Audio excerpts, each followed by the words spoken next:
Welcome to another episode of Bargain Saturdays, and this week I decided to take a look at The Test, which I got in this collection of Rin Tin Tin Jr. and Rin Tin Tin the Third films from Walmart. I want to say it's been a while since I bought this collection, okay, so I'm not exactly sure if I got it from Walmart or Goodwill. It doesn't really matter, after all, in the grand scheme of things. We picked it up on the cheap, albeit paying for The Test feels like a bit of a ripoff because The Test is available on the Internet Archive for free, and you can find this entire film up on YouTube for free if you really want to watch it yourself. As for the plot, we basically have a guy, that's in a romantic relationship that, promises his girl is going to bring back her a blue fox fur, because she really wants one. Aren't you going to give me something to remember you by these long winter nights? Sure. And I'll give you a job to remember, too.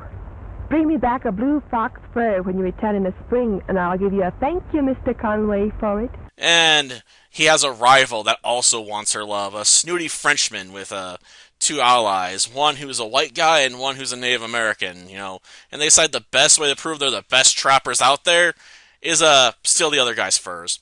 Yeah. So, of course, they eventually get caught doing that.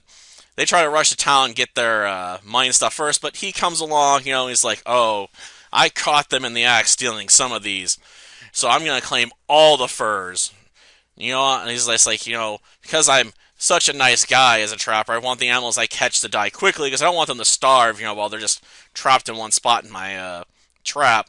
I coat the prongs of the trap in deadly poison that kills them almost instantly. So he's like, I dare any of you fools, to put your mouth on these furs where I point at and not die. And they all start freaking out and they admit, they stole them. Like idiots. And you fool, giving the whole play away like that. Or I'll put your bullet in your eyes. What? I should eat poison? I didn't see you taking any chances. You. So he lays claim to all of them, then, leaves Rinty to guard the furs, next to a shed for apparently hours on end. So apparently the thieves, after getting caught, and told they need to get out of town instead of being lynched to death, they're like, you got 24 hours to run the bleep away and never come back to this outpost again. They decide we can't leave without the furs, so they bring in, the main villain's female dog to distract Rinty, which does obviously work, so they snag the furs and try and escape. Of course, Rinty is sent after them. And, of course, his owner forms a posse and they go chasing after them as well. And eventually, the bad guys get caught up to and defeated, and everyone lives happily ever after with their romantic interests, even the dog gets some love. So, happy ending, As far as the quality of this film, I'd say it's mediocre at best.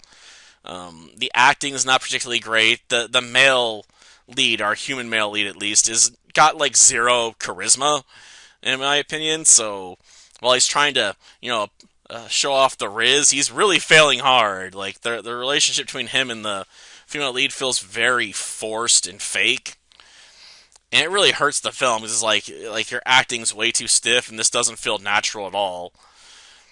We then have, the issues that come from this being a low-budget effort. Like, we have a fight scene with one of the characters trying to fight, Rinty in the water while he's on a canoe. He starts swinging a paddle at him with his offhand, I guess.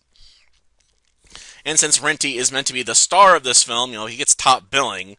Yes, the dog has higher billing than any of the human actors.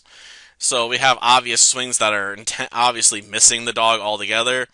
And even when the dog supposedly gets hurt, we have a shot, from off screen, so we can't see the dog at all, and then we hear like a whine. So I have going to assume, it wasn't as painful as it sounded. At least I hope that's the case. I mean, this was before we had animal protection stuff in Hollywood, so I'm hoping they didn't seriously injure the dog to get that whine. And then we cut to a very obviously fake dog in the water. It's so blatantly fake, it's actually laughable. Like, I literally have gone back to watch that scene just to laugh at it.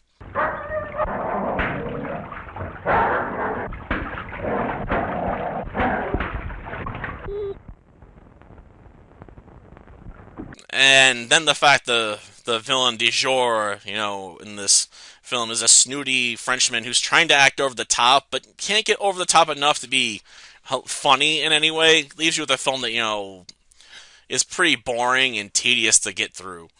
Especially since we have long sequences, where we're following just Rinty following the bad guys. So we're watching a dog, just run through the woods. They don't even have any sort of, lines, what's going through Rinty's head, or anything, like, I realize talking dogs is probably not the best idea, but at least it did give me something, other than, like, oh, dog run fast. Ugh.